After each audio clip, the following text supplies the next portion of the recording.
परंपरा को आगे बढ़ाने का संकल्प है हमारा, क्योंकि आपकी उम्मीद पर टिका है परिवार हमारा। अमर भारती एक उम्मीद, जज्बा बुलंद हौसलों का, जज्बा भारत के निर्माण का।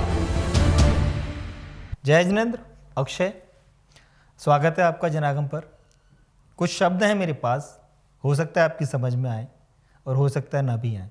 मेरा तात्पर्य है कि समाज को मुनि निंदा से बचना चाहिए। वो क्यों? उसके कई सारे कारण हैं, उदाहरण हैं। मैं शायद कोशिश करूंगा आपको समझाने की। इंसान को अपने कर्मों का फल, चाहे वो सही हो या गलत हो, चाहे वो हम हो, गृहस्थ हो या फिर सन्यासी, यहीं मिलता है। जो कुछ रह जाता है वो अगले जन्म के लिए जाता है। हम बात करें हाल की कुछ घटनाओं की। भगवान ऋषभदेव एक जमाने जब अयोध्या के राजा और चक्रवर्ती सम्राट होते थे और वो प्रजा को पालने का काम करते थे। एक समय जब किसानों की फसल पशुओं ने चरनी शुरू कर दी तो किसान अपनी समस्या लेकर राजा ऋषभदेव के पास आए। ऋषभदेव ने उपाय सुझाया कि आप लोग ऐसा कीजिएगा कि जो बैल हैं, जब हल चलाते समय आपकी फसल को चरते हैं तो उनके मुंह को बंद कर दीजिएगा और उनके मुंह पर जालीनुमा मुसीका लगा दीजिएगा। राजा ने उपाय सुझाया और प्रजा ने उसका पालन किया।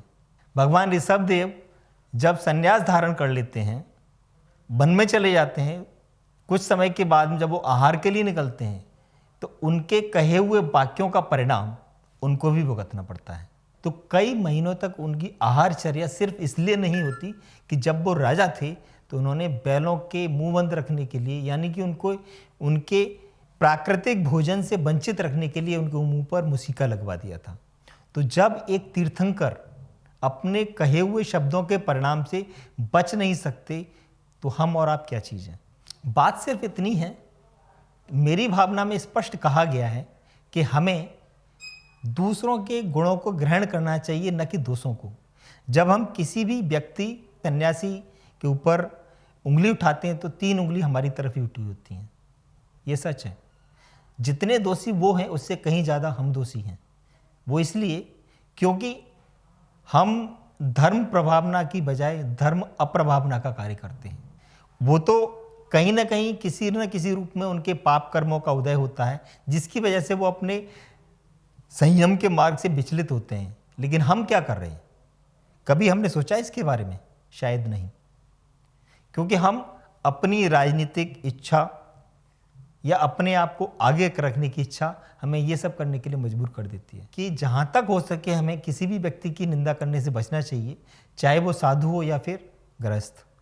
जब तीर्थंकर जैसे व्यक्ति, इनको अपने कहे हुए शब्दों का परिणाम भुगतना पड़ता है तो हम तो कुछ भी नहीं है। जिसकी करनी उसी के साथ। हमें अपने भावों को नहीं खराब करना चाहिए, क्योंकि उनके किसी भी व्यक्ति के कर्मों के परिणाम के स्वरूप उनके मार्ग का निर्धारण भी होता है। लेकिन अगर हम ऐसा करेंगे तो हम शायद श्रावक धर्म से अनजान हैं और उनके नियमों को पालन नहीं कर रहे हैं।